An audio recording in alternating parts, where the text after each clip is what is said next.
So today I'm sitting with Connie Fleming and Lina Bradford, two people who have been at the center of New York nightlife, fashion, and culture for decades, but in very different ways. Connie came up through boy bar in the late 80s, became a muse for Mugler, worked with Stephen Meisel, and is still one of the most recognizable presences on the door in New York. And Lina grew up on the Upper West Side, trained as a dancer, became a fixture in the downtown scene, and went on to build a career as a DJ from New York to Fire Island to around the world. They both lived through the same era, the same rooms, the same people, but from completely different angles. So we get into all of it, what those spaces were actually like, what's changed, what hasn't, and what New York really does to people. This is Before We Cheers. Ladies, how we doing? Intro, first of all. Will you read my obituary, please? God, Gladly. it's so gorgeous. I'm like, oh my God, that's Con. That's me. Zach, you got the gift of Oh gab. my God, thank you. Lighting is fabulous, you guys. I know. Yeah. Most importantly. I look 12. Ooh, hi, how are you? Hi. I have a question I've been meaning to ask you just to open the whole thing with. You're both New Yorkers. Worst job you guys ever had in New York? Just off the bat. Bells are ringing. It was an answering service back in the day. Yeah. We spoke about this, yeah. And it was weird because there were a couple of doctors and people would call and it's like, oh, my neck aches. And I'm like, wrong service. Unless you want that to be your fantasy. Because after that, I did start working on the phone sex line. Yes. So it was training. It was training, for exactly. another And didn't Bunny avenue get you of fired? phone relations Didn't Lady Bunny get you fired? from the phone sex line. She's like, I'm the only whore in this joint. Please. Me, I never had a mainstream job, so yeah. Oh, so all of your jobs have been great. Yeah. Wow. To be you. Totally. Totally tubular. You know, we were talking about, earlier the podcast episode you were on last year on Hot Takes and Deep Dives, and you had talked about your Barbie collection on there. And I'm bringing it up because something I love talking about is this idea of what we obsess about, what we fangirl over, what we collect. How big of a collection is this Barbie collection? Connie, do you want to answer Connie's Well, there are. Well, you record at your house, so Yeah. you see this every time. So there are two main rooms of Barbies. Yeah. You walk into your TV room. Yeah, TV room and then the dressing room. Yeah. And all three walls are Barbies. Yeah. Then you go into her dressing room, and there are two walls of just like all the setups. Mm-hmm. Like the houses, the campers, the pools. Yeah. All the accoutrements. Right. It's like all the dressing. furniture, everything. And it's wild. It's wild. Do you know the number? I haven't counted in a while. The last time it it's was one of those. about 657. You're kidding me. But that was a while ago. Of just Barbies, or this is like... Yeah. Wow. I've been collecting since the age of 4. Got it. So my grandmother and my aunt and my mom, and then I inherited theirs. You inherited? I did. Oh, so that's where you got all of the bubble cuts and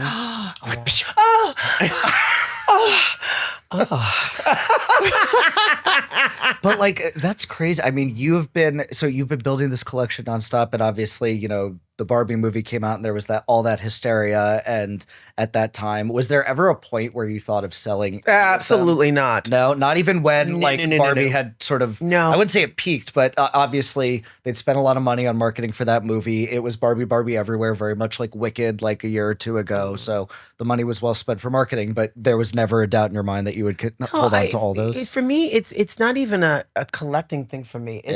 It's my air. Yeah. It's my lifeline, being an only child, that was my blueprint to my life. Each week, me and my girlfriends would all get together. Everybody bring over the little trunks, I'm like, okay, we get to bring 4 dolls and a couple of outfits. And then we'd all put them in the middle, and then we would like disperse them up, and then I would put together stories, and I was putting these stories together, and I'm looking back and I'm like, oh my God, I'm that Malibu Barbie. Who doesn't want to be Malibu Barbie? I mean, kind of look like her. Was there The perpetual tan. Yeah, exactly. And a perpetual heel. tan. Thank you. I know. But it becomes part of you, and whatever happens outside, it's them. It's not your personal relationship with Barbie. Yeah. I collected, but they were thrown away. Ugh. So then when I ventured out, I started to collect again. And I think I might have 200. Okay. Something like You that. got some coming your way from me, by the way. Yeah. I think my mom had an original one that was, because I was telling you, we went to Wisconsin for school, both my mother and I, and she had an original, like, University of Wisconsin, Madison, like, or something Barbie. She went to school there from, I'm dating her now, sorry, Mom, from 70 to 74. So it would have been like from that time. probably From that around time. That's a good era. Yeah, That's a good she era. asked me once, like, what if I could look up, like, what it would cost if she, like, sold it for something. And I Does she still have it? I think she has it somewhere. I don't think she gave it away. If you Tell her where she lives. She's like, I have it. will Don't pay. tell her I where she might have lives. it. Let me say, if you find a photo, send it to me and I'll give you the She would appraisal. die if you had like a version of that. Or I probably do. Yeah. And it's all in the colors of the school. Yeah, which would have been red and white or something like that. Yeah. Yeah, very classic. Like it was varsity, but it was college. Like it was that kind of rah like type of thing. Yeah. Okay, I think I know what one you're talking about actually. Oh, you're serious? I'm not even kidding Oh my you. God. Like that's how cataloged this brain is when it comes time to Barbie. Like I got her. Wow. Quiz me. I dare you. Thank you for having me. Oh my God, I'm very happy that you guys are. Are you kidding? Such a pimp in that chair. Like little turn. It's like, hey, let's just show the love. This is my house. My house. Listen, you know what? When I do this, I'm very much in my element. It's taken me a while to like finally. You're owning like, it, baby. Brush some shit away and finally just own this, and I love it. Every time I get to do it, I feel lucky. Mazel tov, boo Thank boo. you. Especially at this point in time, we so desperately need that like beauty injection. I agree. I love that. Like Catherine Ball says, yes. that beauty injection. Beauty injection. That's hot. Of hope and sort of connectivity and like, okay, we're not alone. I wanted to change topics and talk. I know you probably talked about this a million times, but I want to talk about how you ended up at Boy Bar that first night and what really happened there. Glamour Moore and I were working at Antique Boutique. Antique boutique.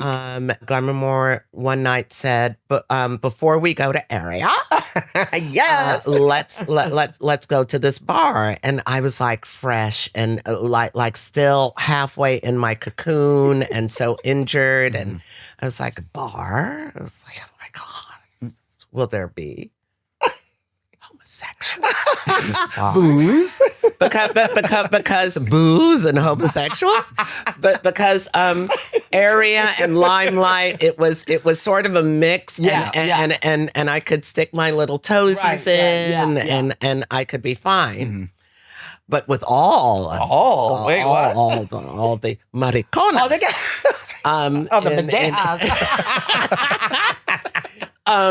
so we went. Glamour said, just have a seat. I'm going to go to the bar. And I'm like, I'm not going to go to the bar. I'm going to sit here. Right.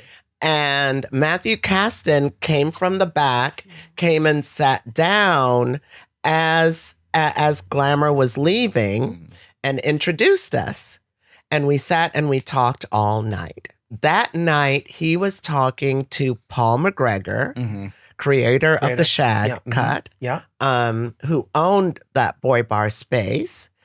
And he went to him because he wanted to pitch the idea of doing shows there. So we talked about like everything under the sun. And they walked me to the subway. My train came first. And I wished him good luck. I'll definitely, Glamour and I will come to your first show and good luck. And as the doors are closing, he turns and says, "What do you mean you are going to be in the shows?" And the train pulled off. So dramatic. It's so dramatic. And like, It's very cinematic. Like, yeah, it is, right? It's like, I'm like, what did he say?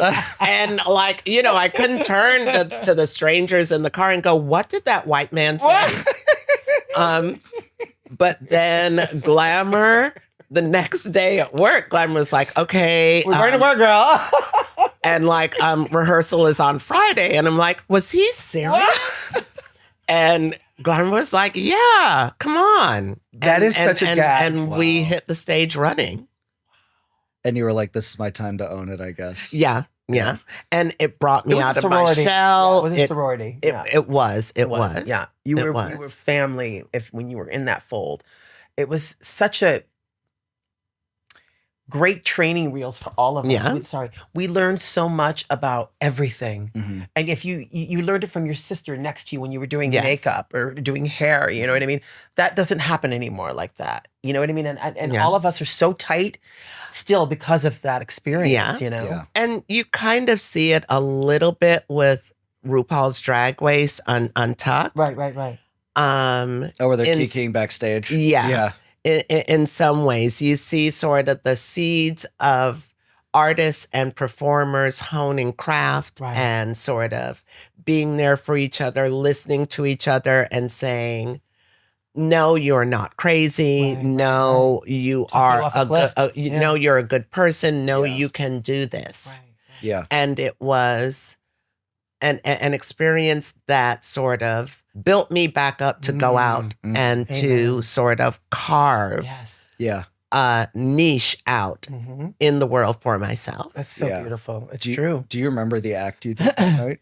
No. I remember Matthew pushing me out on the stage Yeah. and I hit the middle of the stage and the lights blinded me and I couldn't see anybody and it clicked into my mind. Oh. I can't see them. I can do this. Yeah. Yes, that helps you, right? Exactly. It yeah. does. This is And it's this is just still like- so cinematic. Isn't it? The It whole really thing. is. It really Pushing is. you onto the stage and you're like catching yourself and you're like, I can't see them. I can't see I just need I to don't own see them. you, people. I need to own the moment. This is my moment. Yes. This is Yes, the time. totally. And I was so afraid to come out of the spotlight. And because when I would peek out a little bit out from the spotlight, I would see the edge of the stage and shoes. Yeah. And I was like, okay, let's step back. That's so crazy. And a couple of months later, we were famous below 14th Street, Underground. under the underground. Yeah. Yeah. So that gig was each week for like X period. Yeah. of Was it time. Thursday? Yeah. Yeah. Thursday was Thursdays- the main show, Main show, yeah. and then we added Fridays, and yeah. Saturdays. Yeah. And the high holy 18 gay St. holidays. Mark's. That's right. Yeah. Uh-huh. Naturally. I lived Yeah. upstairs. From that bar. Boy Bar. 18 St. Mark's. And that used to originally be back in the day. Was it Electric? The Electric Circus. The Electric Circus. Yeah. That's where the original no Electric way. Circus. Yeah. Yeah. So And right across the street, my favorite band of all times, Led Zeppelin's famous album. That was where the house. house. Yeah. Yeah. you've talked about like growing up with your family and your grandmother on the Upper West Side and being around all that music. What do you remember from that time? You said you grew up kind of near Studio 54. In that area, Right around the corner. Yeah. Diagonally across from Carnegie Hall. Culture was everything in our family, and I think all of us as New Yorkers, Yes. Yeah. We were very fortunate to, be kids in New York. Mhm. It's a rarity. It is. You know? It is. We were coming from that era of we wanted to know what our predecessors were doing, fashion-wise, music-wise. Like we were addicted to it like crack. Mhm. We wanted to know. So you never saw another girl performing another girl's song. That was like blasphemous. You did. Yes. You wanted to turn your sisters out to get their praises. Mhm. That's what it was. And it's like, I can't even remember the last time I've seen a show, but it just seems like so many of these girls do the same music and they look the same, where it's like, if you stole my bag, I couldn't pick you out in a lineup. Yeah. You know what I mean? It was really about being your own individual Yeah. thing, Yeah. entity. And, artistry, and I think all of us in the Rainbow Coalition, every culture comes to us for inspiration. Yeah. So why are we going to want to be the same? You know what I mean? It's like, Yeah. it needs to get back to basics. We Yeah. need to get back to that edge and that thing of why people were so enthralled with the community, Yeah. I think people fall on old reliable because And these devices, too, don't help, Approved of, you know? like Yeah. they know that like it's safe territory if Right, if you're in the right. familiar. Yeah. Now it sort of needs to be sort of whittled down to an app. Yeah. Yeah. An app or a program that I can just plug in and I don't really have to think or put into it. And also, we're kind of super spoiled. Yes. Because we grew up in the time when rap, punk, disco, new wave, new romantic, house, all of those things were percolating. Yes. Yeah. Where now it feels like it can only be one or the other. Isn't that funny? Back in high school, you saw all the flavors. Where now they all look the same. Yeah. You know, like you had your alternative kids. You know, you had your hippies. You know, you just had it all. You know, it was such a great tossed salad. Which is funny now because you feel like there's something out there for everyone now. Yeah. All kinds of music everywhere. So everyone's getting things from somewhere else. So you're saying everyone looks the same, but back then more people were getting it from the same sort of like container, you know, media wise, like music, fashion, film, ideas, like all from a lot of the same place. And you got more difference then. That's weird. That's so But weird. you did have to go and hunt. Yeah, you had to hunt. Which was you had to go and hunt for your special like sort of like niche. Yeah. You had to go and hunt it out and try. Yeah. I mean, I still love going to a record store and flipping through. Oh my God. It's everything. It's- Or even oh my a thrift God. store. It's- It's yeah. the hunt. Do you know what I mean? Yeah. Yeah. But that's where style comes from. That's right. You know, True. from my experience, you guys would know way more about that than I would. I mean, would come say. on. You I put the Norman Normcore in this outfit. Yeah. Come on. Norman, is that you? Norm? Norman Bates. I heard like No, but you got a hot swag, and you got that laid back swag. Again, he's giving you the pimp, and the way he turns in the chairs like this. Yeah, I got my It's very hose up in pimping. here today. you both have my individual attention all at the same time. do we, Sam? It's not divided. Yes, very much. So- Motorboat. He was doing his head like that. I'm sorry. I was always doing what he thought he was doing. You're bringing it out of me. I can't help myself. Oh, bringing it out. Oh. So, you know, we were talking about, you know, when you were growing up and how you had known, like, you know, certain people like, you know, Ray Charles, Olivia Newton-John, you know, growing up. You said she was a neighbor of yours in the building. But when you were talking about Ray, how did you know Ray? What was the connection there? So we were related. I'm distantly related to him. So my Aunt Della literally lived right next door to him. And I don't know. I mean, I'm so bad with the family tree. All I know is we got a big family. Yeah. And so we have an annual family reunion. It would either happen on the East Coast or the West Coast. So that year it was on the West Coast. It's for 2 weeks long. Each day has a certain theme. And then there was just one day was pool fun barbecue. And it was at Ray's house, which was just down the block. Like I think Oh my God. my Aunt Della lived in was it Bel Air? I think it was Bel Air. I think it was Bel Air. We just went a couple blocks down and boom, we're at Ray Charles's house and we're swimming and he's got a pool the shape of a piano. We're playing the pianos on the bottom of the pool. Like, Oh my God. yeah. What was he like? He was, I remember, I mean, obviously he knew who he was, but Yeah. I've always been about energy just because of how I grew up. And Yeah. I just remember feeling like, what is this? Yeah.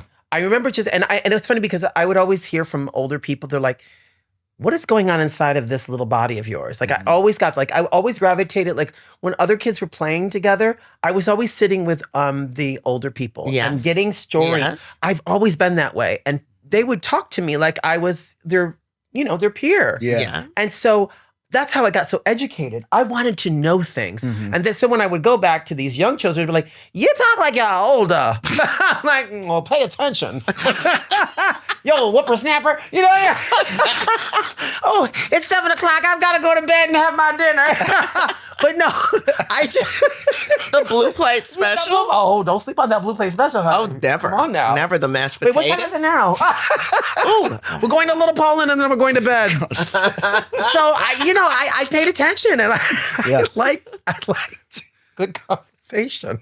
Do you think that the biopic of Ray did him justice? Like when you watched it, did you feel like that was him? Wait, that wasn't it? What's his With name? with Jamie Foxx? 20 years He on. looked like him. He did look like him. I thought he. I mean, listen. I don't remember if I watched it. Yeah. I mean, I will say, I think that, first of all, I think Ray Charles had one of the best singing voices of all time. I'll go to my grave with that. Like, you know, somewhere in the top 10, probably. Absolutely. The yeah, growl. it's so, The growl. Oh my God. Growl. So, And the so, gutturalness. yeah, of it was so pure. Yeah. And you're like, this is raw and this is incredible. incredible. Absolutely. Like, yeah. Absolutely. He meant a lot to me growing up. Oh, His I music, love that. actually. Yeah. You know what's funny? And just to timestamp because of this, we're going to look back at this. My grandfather, who passed away 2 years ago, he was just my everything. He was they were the first Black Marines.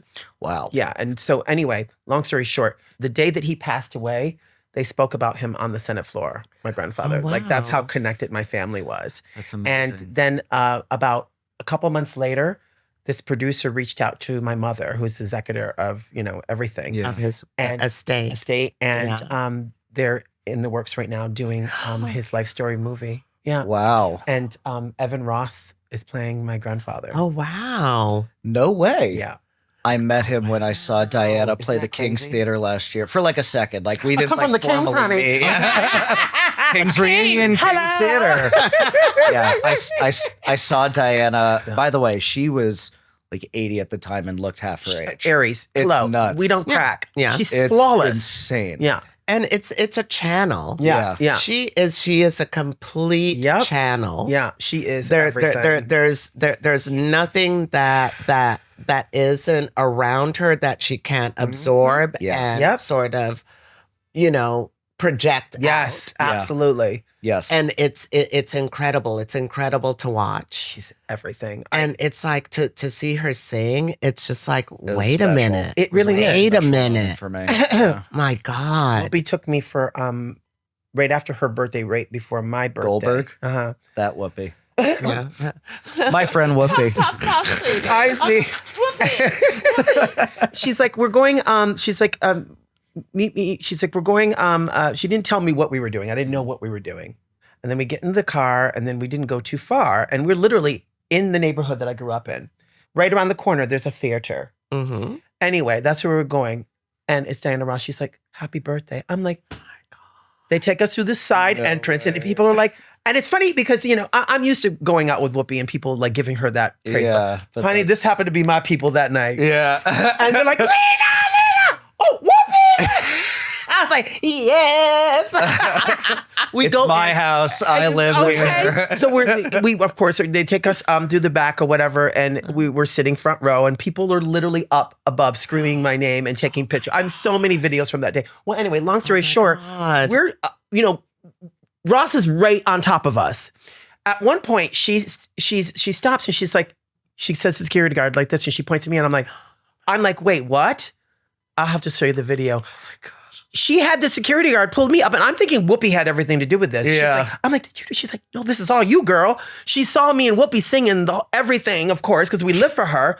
She brings me up, and I'm dancing on stage with fucking Diana Wait a Ross. minute. That black and white dress, is that a Diane Freese? Yes, that's Diane That's why she did it. Yeah, yeah. That's why she did it. Yeah, oh my God, that's right, because she was the first one. That's right, we were talking. She Girl, look at my legs. recognized- I can't. She recognized Because she was the one to put her on the Diane Freese. map. Yes. So then after the was- show, that was you're gagging Diane with that. I Freese's- didn't realize that. Yeah, I read it. Oh my God. She read That I wonder was a if Diane I Freese. wonder if she wanted to buy that dress. I wonder if she has actually that true. dress. We have to ask Tracy. We'll have to ask Tracy. So then afterwards, of course, then the security guards bring me and Whoopi and our entourage upstairs or whatever, and I get to meet her. And Rhonda, her daughter Rhonda, she's like and I had my hair snatched back in a chignon, very Tracy. But she's like, the whole time I look at you, she's like, I thought you were Tracy. And then all of a sudden Diana comes, she's like, I know, I kept thinking this was one of my daughters. And I was like, What else? have I just been anointed? Yeah. What else? I could be a Ross. The Ross family reunion. So that's how I Thank met. you. That's how I met Diana. The Rosses through Whoopi. and the Kings. Yeah. The dynasty. Where is the caveat at? Only belugish. Wait, question: who pushed you into DJing specifically? Was it Frankie? Was it Larry? It was a mixture of. It was funny because Con was doing the door. This is at Life Yeah. in '97. So it was Frankie Knuckles, Larry Levan. By the way. Yeah. it was Frankie. Stop! It's so weird talking about myself right now. You guys are making me feel like I'm something special. Be you. This is when the camera zooms into my face. Yeah. Just ready for a close. Lena Desmond. It was a mixture from T-Pro and and Frankie Knuckles. Yeah. And Frankie's like, Lina, you would be an amazing DJ. I was like, what? He's like, you've been turning me out on the dance floor. I was like, because you've given me a reason to. Hello. And then he knew how to push my buttons. He's like, I dare you. I was like, oh, you can't say dare. He's like, I'll take the Pepsi shot. And that's how it happened. Wow. Yeah. Do you remember what you're feeling when you got up to your first set? I did. Well, first of all, I went up to T-Pro's house. He lived up in Harlem. Mm-hmm.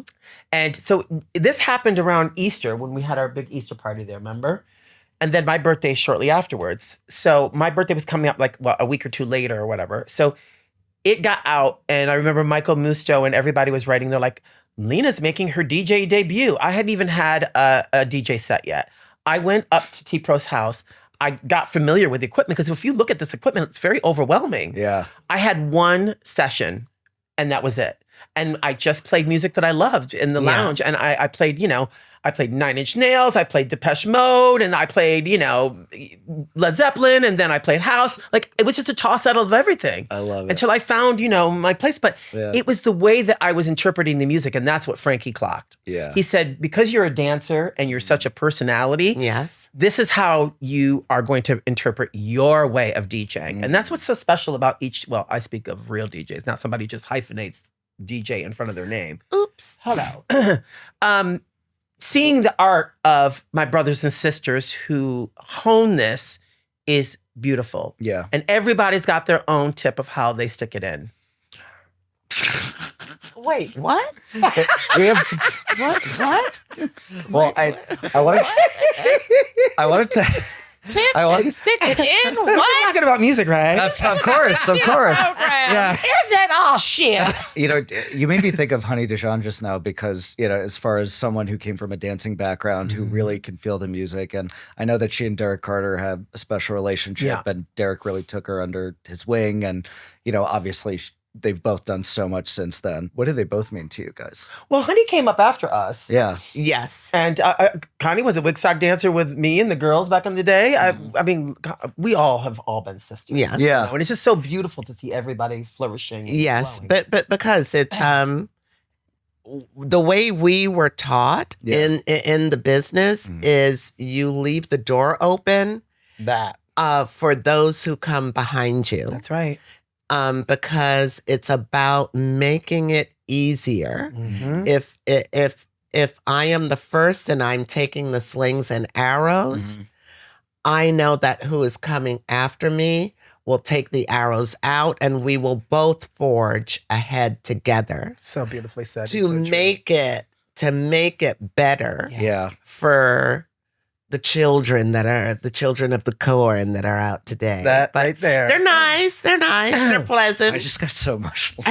Yeah, no, it's true God. though. Oh, you're right. You're 100% right. Yeah. I know that when I see my best friends doing what they love and doing it It's so everything. successful, Yeah. you feel like, oh my God, my baby's blossoming. Right. It's It's a very win nice. for us all. Yes. Yeah. Yes. You know, like when I see her shining, I see any of my sisters shining.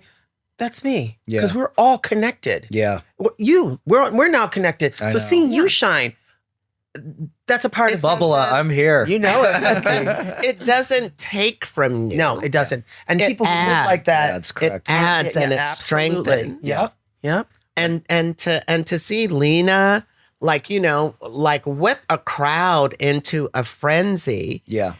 It is witchcraft and it is beauty and it is everything that we are in this world trying to do with connecting with each other. Yeah. Do you remember what you felt when you first heard her tracks on the Beyonce album? When she was Oh my God. when she was kind of inserting all of that background, all of the roots of the musical inspiration, where you guys came from, where you brought up, and when you were hearing that, did you feel seen there for a second? At the beginning, I didn't know, but I felt something in my core, and then I felt something in my core. But then somebody chimed up, "Oh, is that Amapiano? Is that African?" I'm like, "Are you a moron?" Has the pilot light of your mind gone out? Yeah. Uh-huh. It's just like, okay, African? No, Yeah. that's house. Thank Yeah. you. That's That is house. disco. Yeah. And I went on to iTunes, and then I saw Kevin, and I saw Oh, and the credits Honey. for Renaissance. Yes, and, and all I that, was just like, oh my God, we are sort of being fed yeah. something back to us that we gave out to the world. That's right. Yeah. That's right. And now it's spreading wider. Yeah. And I think it was an opportunity to sort of have a fuck you at Disco Sucks. Mhm. Yeah. Because, Yeah. because Disco Sucks, it yeah. was misogyny, Racist. racism, Yeah. it was anti-woman, anti-gay, Uh-huh. anti-black. Uh-huh. And to see it On come this level. full Yeah. circle Yeah. and sort of be pushed in people's faces and sort of have them see what kind of vicious sort of Yeah. thing that was. Right. Right. Yeah. And they couldn't turn away from it. Yeah. Yeah. And that's the deeper level of what I got from that. Absolutely. Yeah. I mean, the power of Beyonce, but also the way they used it. It's Yeah. the form and the content. Right? And it's because we had Kevin on recently, which is kind of coming up, and Beyonce's uncle, I believe it was her uncle. It's her uncle. You know what I mean? Her kind of Uncle gave her Johnny. the introduction. Yes. Johnny Yeah. had kind of given her that introduction. So she had already had, those roots. Those roots. Yeah. You know what I mean? That So this is her inspiration. love letter back to, losing her Uncle Johnny and the community. And she handed it to us on a beautiful platter, and she got all the right children together. Like Yeah. the school, if you listen, and especially us as house heads and New Yeah. Yorkers, baby, they did not miss a beat. No. Yeah. They got every beat and every essence of what like true deep underground Your house space. was. And especially to give it to it on that commercial level. It's like, Yeah. Yeah. because house isn't supposed How to be much- commercial. Yeah, but how much more commercial do you get than Beyonce, really? Right, exactly. Yeah. Like, but I'm and saying artistic. the teeter-totter of how they served it to the kids worked. Yeah. Because to hear, And that's not an easy thing to do. Yeah. Because to hear Kevin go cut tea. Yeah. I mean, come on. Crazy. It doesn't get any more than it's that. just like, oh my Yeah. God. Yeah. I'm vibrating on a whole yeah. new level. And now. Juan Renee, honey. Yeah. Hello? Oh my God. Hello? Juan Renee. Exactly. She sampled Juan Renee as well. Yeah. Yeah. I mean, there were, if you look at the credits on that song, it's like Yeah. 20 something Yeah. people or whatever it is. It's crazy. It's everything. yeah. But they knew exactly what they were Yeah, doing. they really did. And thank God. Well, Because she probably heard Juan Renee. Yeah. She heard If she was getting that from her uncle, she definitely got Yes, the goods. yes, Yeah, yeah. totally. But I'll tell you a few other artists who have mopped oops. and not paid homage, but that's not the show. Yeah, that's another story for another time. Wait, Connie, we talked about spaces before, and you've called yourself a self-professed professional door bitch. Thank you. And Thank you. yeah, I'm curious to know what makes you immediately know that someone doesn't belong through a door that you're working. Get it, bitch. There's clearly not one answer, or maybe there is. I don't know. It isn't one answer. Yeah. It's like sort of a culmination of things. Yeah. We ask a couple of questions to gauge your vibe. Yep. Sometimes it is nervousness because I am told I can be intimidating. People are scared of you. That a girl. As they should be. Yeah. But but it is the job, though. You're yes. supposed to be intimidating. Hello. you're You're curating. protecting these spaces. Exactly. You're curating Yeah. a space. That's right. And I have seen it firsthand because at the beginning I was doing the VIP rooms Mhm. Yep, yep. at like the Toenail Yeah, and Slime Light and all Yeah. of them. And I could see in real time someone that I was like, okay, they'll be fine. And I saw them walk into that room and change the energy of that room. That's real. She's It protecting is. all of us. You Yeah. know what I'm saying? Like she's the gatekeeper. Yeah. You know what I mean? For anybody who's hosting, DJing, and all this stuff, this is how it happens. Yeah. Yeah, because you as the DJ can feel that as well. Absolutely. Yes. And that's the school we come from. It's all protecting each other. We know, guess what? I know I'm going to have an amazing night because I know me, but I know I'm going to have an amazing night because she's at the door. I know I'm going to have an amazing night because each person's got their pinpoint. Yeah. You know what I mean? That's how we grew up, that we were like locked down like that. Yeah, I think and having like enough friends and people who work in hospitality, when you're working the same space, you watch out for each other. Absolutely. Yes. You know? Of course. Yeah. Of course. I think I go at it like a tuning fork. Yeah. And I strike, and if it vibrates nice, come in. Yeah, that's right. If it's a clang, Yeah. Yeah, if you come up and you show your ID, it's like, and now it's super weird. It's super weird. They just come up and they have their IDs in their hand, and it's just like, well, why are you showing? We haven't even I didn't spoken, ask you honey. anything. Exactly. Hello. Why are you showing me your ID? Because they're underage. Oh, and now, Oh, Lord. now they Y'all either better want watch this, to- honey. This is the how-to. Now they either want to speak to a manager. Oh, Karen. Oh, God. I heard the male version of a But Karen you as a are Kevin. the manager. For Exactly, them, like exactly. that's Oh no, they completely melt and disassemble in front of my Gorgeous. Oh, that's when, so when you hot. say, but I'm that this is it. yeah. But I want to speak to a manager. It's like you're not buying socks, and they're irregular. Their whole world is depleted. Yeah. And the new thing now is calling the police. Oh! What? No, that The ones no, that it's you mean the happened ones a that couple break of up times. the party? The ones that can't get in. The ones that can't get You've been denied. You're 12. Yeah. You just showed me wait, why you're not coming in the club. Yeah, they're just I mean, like, literally. like they're very You nervous. just fucked yourself. And now you want to call the cops? So you want to shut it down for everybody? Oh, you're not that person. Gotcha. We've seen the airplane bottles of booze in your shoes. My God, girl, the things you have seen- They seen. don't even allow those anymore on planes. They call them shooters, but yeah. We've seen The you little ones, switch yeah. your ID 2 seconds ago to your friend in the back. You're obviously 12. And you're angry and you call the I police. can't believe people still do this stuff. And And you want to come in. yeah, and then the cops get there and they're like, they're not letting me in. You're like, And the cops are and? like, well, okay. Wait, do you really want to call the I cops? mean, Like, what do you got on you? Like, they don't think about these. Their ego is just so struck down that they can't. No, it's Yeah. a complete entitlement. Yeah, it's hideous. Diane Brill Yeah. talked about the cash versus cool crowd. on Yes, the podcast. yes, That yes, sounds yeah, a lot yeah, like yeah, what yeah, you're yeah. talking about. Yes. And she joked. She was like, "Why does anyone need like this? Like, you know, $500 like $600 Balenciaga Gucci hoodie? It doesn't make sense because these people are walking around because they just think it's cool. They're not actually caring about the fashion. They just care about the name. Sounds like those similar people are treating Yeah. that space Yeah. as something sort of similar. Yes, Yeah. absolutely. Who are exactly who you probably don't necessarily want unless you have directive from your manager to let them in. Because you're a killjoy. Yeah. And a vibe kill. Hello. No offense to Balenciaga and Gucci. by No, the no, way. no, no. We No, love you. but Please, like, get dressed up, honey. Come Yeah. on. Yes. Exactly. No, most of the time they look like they're going to do their laundry. Oh, honey, back in the day, you would have never and the gotten in this clothes club. and the clothes are wearing them. rather than the Well, other that's way it. around. Just because Yeah. it's labels doesn't mean Yeah. it's fears, honey. Yes. Hello. I Oh, completely oh, agree. yeah, that's the other thing. In the summer, it's coming to be summertime, and Thank God. they want to come in with flip flops, and Yeah. you're like, we don't allow flip flops in the club, but they're Gucci and they're $800.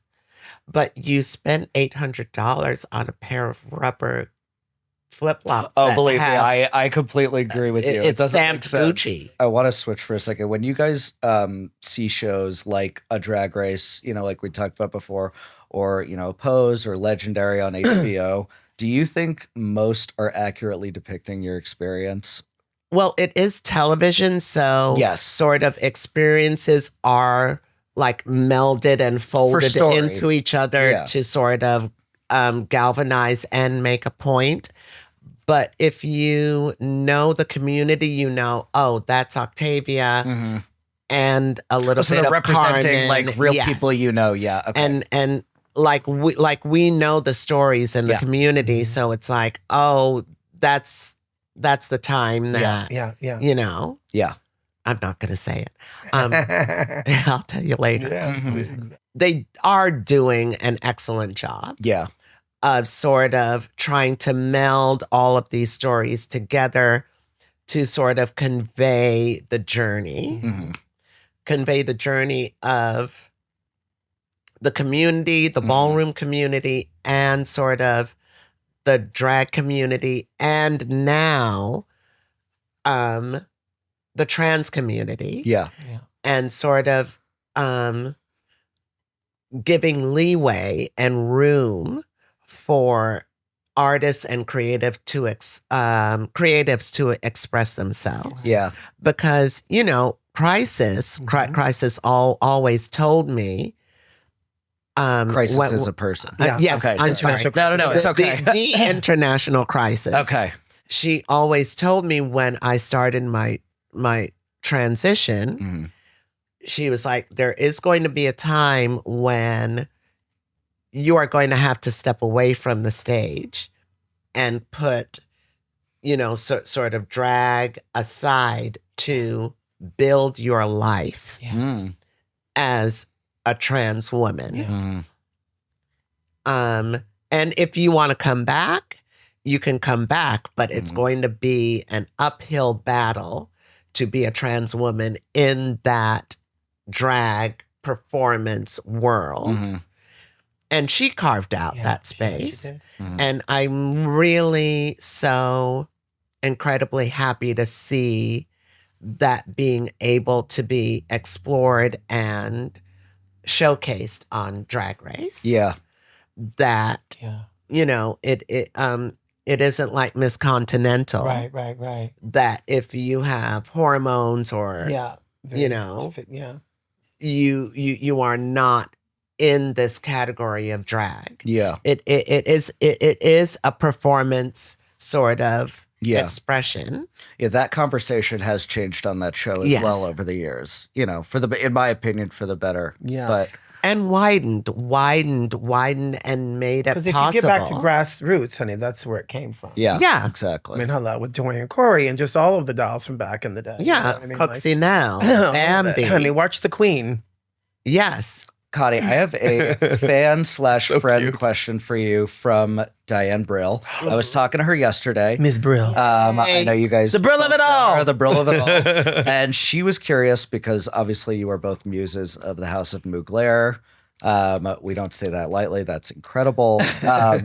And she was curious about what it felt like specifically from your side, because for the fittings, for the shows, for that world, obviously you were both within that world, but you weren't, you know, attached at the hip and experiencing everything together all at once. So she was curious about your end of things. That's a great question. It was a dream that I did not think was going to come true for me.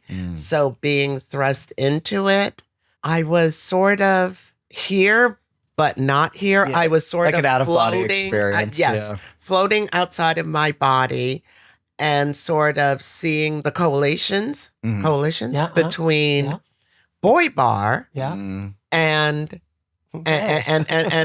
Paris.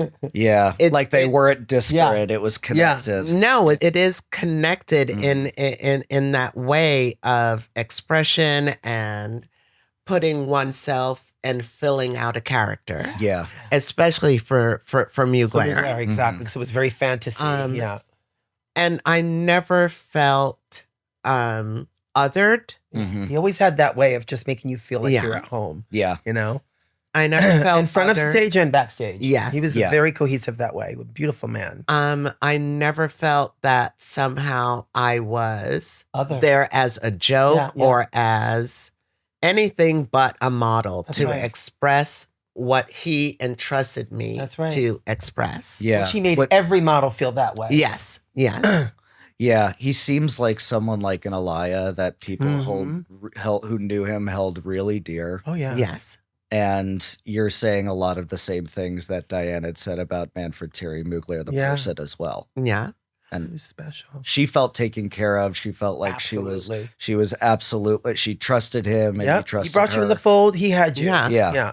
Because it's like, he said like of all the shows where there would be celebrities, and he's like, I can't put Diana Ross in some little hotel.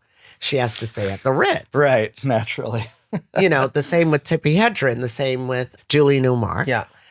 When she did that cartwheel, You're like, I know. You're like, wait a minute, I was doing a cartwheel. But I was like, you are where I come from. Exactly.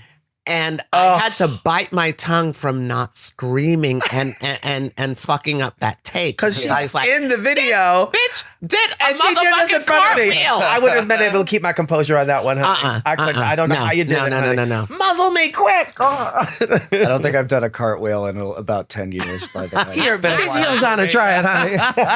But it's just his caring and his bringing you into the His Mugler sphere. Yes. Yeah. And caring for you because he knew that caring for you would bring out the best That's in right. you. Yeah. On the runway. That's right. Yes. Yeah. Yeah.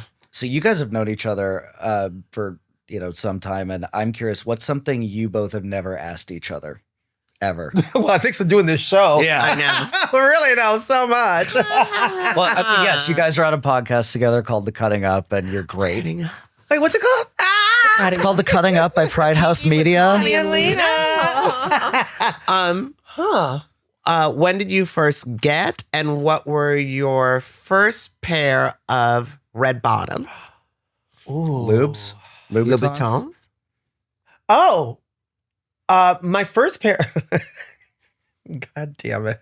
I swear to God, these stories are real and not fabricated. I was in Paris, and Amanda was with me, and I was spinning Queen in a few other places. And we had a girlfriend of ours who was staying, Christine. Remember Christine? Yes. Hello. Amanda and I were staying with Christine the first couple of days, and then I was going the side. And Paul Steinitz? Amanda Lepore? Yeah. Okay. Yeah. She had set up an afternoon for us to do, so shopping, which we'd planned on doing a lot of. And on one of the days that we were going shopping was at the atelier of Christian Louboutins. Like it was a whole private situation. Like you have to drive near the Louvre. Yes, that one. Oh God. And I'm like, okay. So we have a car bringing us in there, get through the gates and blah blah blah, and take us into the sanctuary. It's like it's all closed in. You know how it is, and it's just like there's like different areas where there's different shoes, and I'm just like, and said, take what you want. I walked out of there with 10 pairs of shoes. So 10? 10. I'm not even kidding you. Amanda got like 8 and I got like 10. And so that's my first pair. Well, my first 10 pair were the first pair. Yeah, okay. And then afterwards he comes over and he's like, I love you both so much. Blah, blah. I was like, I have a picture. I'll show it to you. That's like a memoir title right there. My first pair was my first 10 pair. Yeah. Oh my God. Yeah. So yeah, that was it. Oh, that was it. Okay. Okay. Shut up. I lived a life. What are you doing? So what? Still living that life. Still living. She's a king. She's a queen. Why are you gagging? She brings it to you all the time. Oh God, Con, what do I'm everything I think I've ever wanted to ask her. Okay. This is gonna be a silly one. Okay. She knows the story of when I first saw her. Could you really breathe with that small waist back in the day? Bitch, I'm not even kidding. I'm actually curious to know the answer to this. Seriously. Yeah. I had to be on all fours for the first day of Too Funky before the fight. We're talking about the Too Funky music video by George Michael, which you were in. Yes. Because they laced up that corset, not from bottom to top. They laced it from top to bottom. Right. So this, I could not. I couldn't take a shallow breath because that's how Pearl taught me exactly how to live in a corset. Right. Was you lace it from bottom up, and then once you're laced, you do all of this tight, but then you leave here. Yes. So that you can take a shallow breath. Yeah. I couldn't. So I was on all fours, and Manfred walked by and he's like, what are you doing? Yes. Was there? Yeah. It was like, oh, pretty position, honey. And I was just like, don't make me laugh. Because I can't breathe. Literally. Yeah. Wow. Yeah. Okay, you all got it here first. Yeah.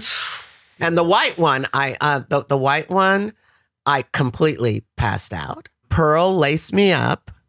I did the walk, and I came backstage, and I was like, Pearl, can you just loosen it a little bit so that I could just take a breath?